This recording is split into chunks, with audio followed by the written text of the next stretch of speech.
अंकुशवा अंकुशवा तोरा सुनात नहीं खे दुआर पर कबेले के तो घंटी बजा होता एकदम जाते नु भाई जहाज पुर जाई दिन भर खाली हाला करत रहेलन। बाबूजी बाबूजी देखो आज हमार सरकारी कागज आ गई, नौकरी लाग गई आर्मी। जय हो डिहुआर बाबा। जैसे हमरा बबुआ के नौकरी के कागज भेजल वैसे ही कोनो बढ़िया रिश्ता भेज दे। हे भगवान हे भगवान। हेलो कहीं समाचार सब ठीक बा? सुनो ना हाँ आर्मी के तो नौकरिया लाग गई, पापा से कहियो बियाह करे के। परमानेंट लागल है कि सिर्फ 4 साल वाला? 4 साल के लागल हो। पापा ना करे परमानेंट खोजतानी का हम अभी आवतानी।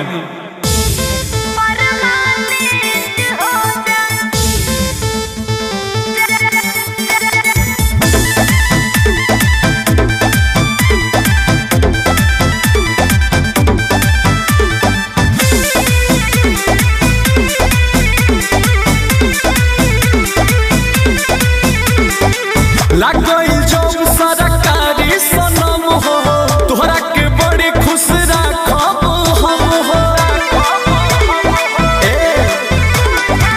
लाग गई जो सरकारी सनम हो, तोहरा के बड़ी खुश राखब हम हो। ए जानू अब तब तो हमरा मम्मी के हो जाए।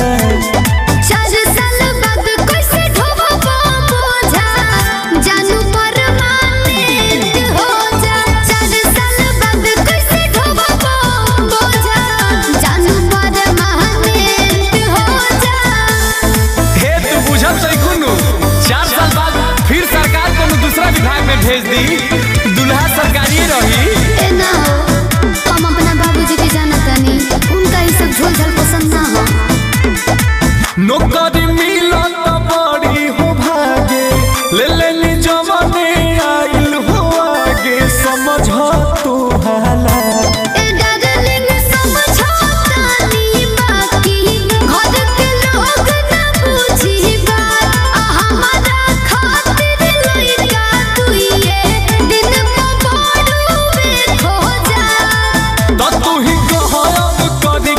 देवता के पूजा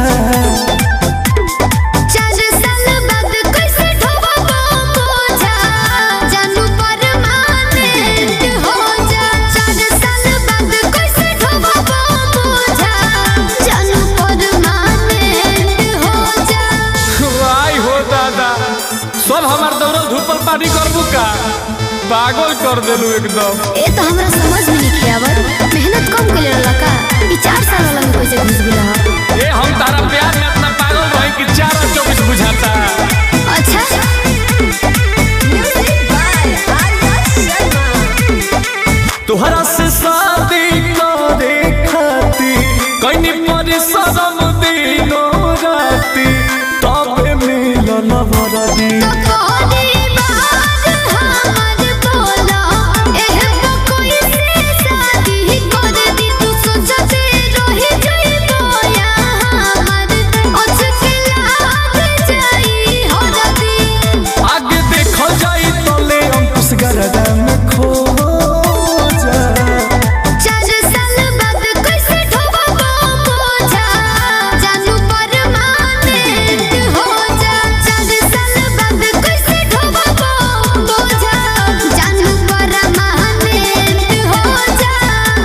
नौकरी तो मिलिए कोई सरकारी, बात कहने को बुझत प्यारी।